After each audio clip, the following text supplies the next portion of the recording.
Physics, that is electrostatic. Static मतलब क्या होता है, कोई भी चीज़ अगर रेस्ट पे होती है, और इलेक्ट्रोस्टैटिक मतलब क्या हो जाएगा, study of charges at rest. तो सबसे पहले हम देखेंगे चार्ज क्या है। तो चार्ज किसी भी मैटर की अपनी एक इंट्रिंसिक प्रॉपर्टी होती है। जैसे मैटर में हमने अर्लियर क्लासेस में पढ़ा है कि वो स्पेस ऑक्यूपाई करता है और उसके पास कुछ वॉल्यूम होती है अपनी। तो ऐसे ही एक चार्ज जो है वो भी एक मैटर की प्रॉपर्टी है। तो चार्ज क्या कोस कर सकता है, अट्रैक्शन और रिपल्शन को कोस कर सकता है। अब हम देखेंगे कि चार्जेस जो है हमारे पास दो टाइप के हैं, that is positive charge and negative charge. तो जब अपोजिट चार्जेस मिलते हैं, मतलब कि अनलाइक चार्जेस मिलते हैं जैसे कि पॉजिटिव और नेगेटिव, तो दोनों एक दूसरे को अपनी तरफ अट्रैक्ट करते हैं, तो अट्रैक्शन कोज होता है। इसके अलावा जब लाइक चार्जेस मिलते हैं, यानी कि सेम चार्जेस मिलेंगे, प्लस प्लस या माइनस माइनस, तो हमेशा क्या होगा, हमेशा रिपल्शन होगा। आगे हम देखेंगे कुछ प्रॉपर्टीज़ ऑफ चार्जेस। जैसे कि सबसे पहली प्रॉपर्टी है एडिटिविटी ऑफ चार्ज। तो जो टोटल चार्ज अगर हम किसी सिस्टम का निकालेंगे तो वो क्या होगा, algebraic sum of all charges. जैसे हमारे पास एक सिस्टम है, उसमें +2 क्यू चार्ज है, +5 क्यू चार्ज है और -6 क्यू चार्ज है। तो इसका टोटल चार्ज अगर इस सिस्टम का निकालना है तो हम क्या करेंगे, इन सभी का एल्जेब्रिक सम कर देंगे। तो यहाँ पे टोटल चार्ज कितना निकल जाएगा हमारे पास, क्यू। जो नेक्स्ट प्रॉपर्टी है वो है क्वांटनाइजेशन ऑफ चार्ज। ये काफ़ी ज़्यादा इंपॉर्टेंट प्रॉपर्टी है।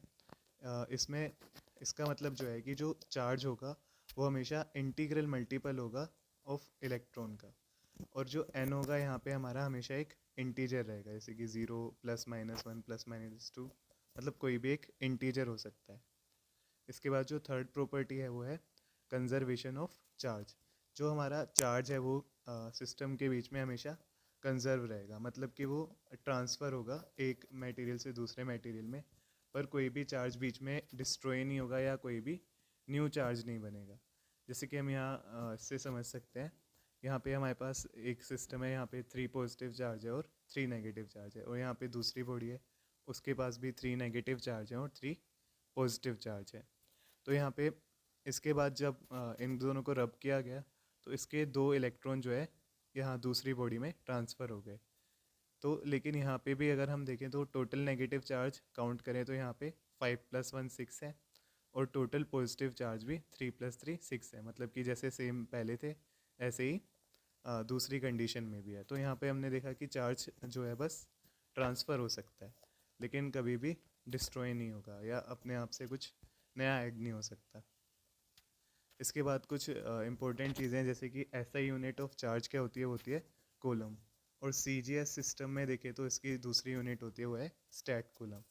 और एक कूलम जो है वो 3 × 10⁹ स्टैट कूलम के इक्वल होता है। और जो हमारा चार्ज है वो एक स्केलर क्वांटिटी है। इसके अलावा कुछ बुक में एग्जांपल दिए हुए हैं ट्रांसफ़र ऑफ चार्ज की।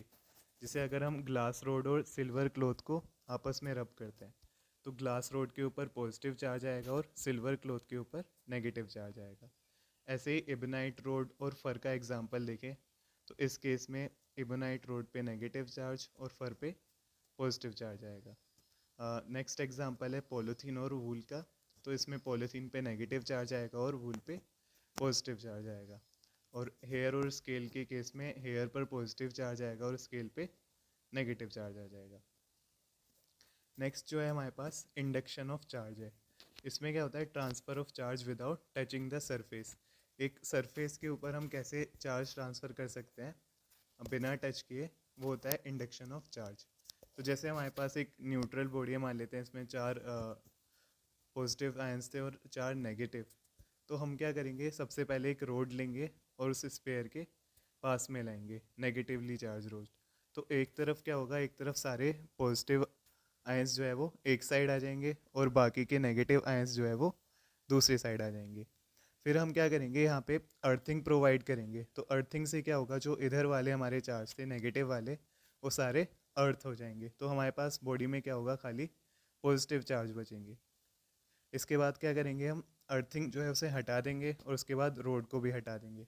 तो फाइनली हमारे पास बॉडी कैसी मिलेगी, पॉजिटिवली चार्ज बॉडी मिलेगी। तो यहाँ पे हमने देखा कि नेगेटिव रोड लाने से बॉडी जो है वो पॉजिटिव चार्ज हो गई, मतलब कि अपोजिट चार्ज उस बॉडी के अंदर आ गया।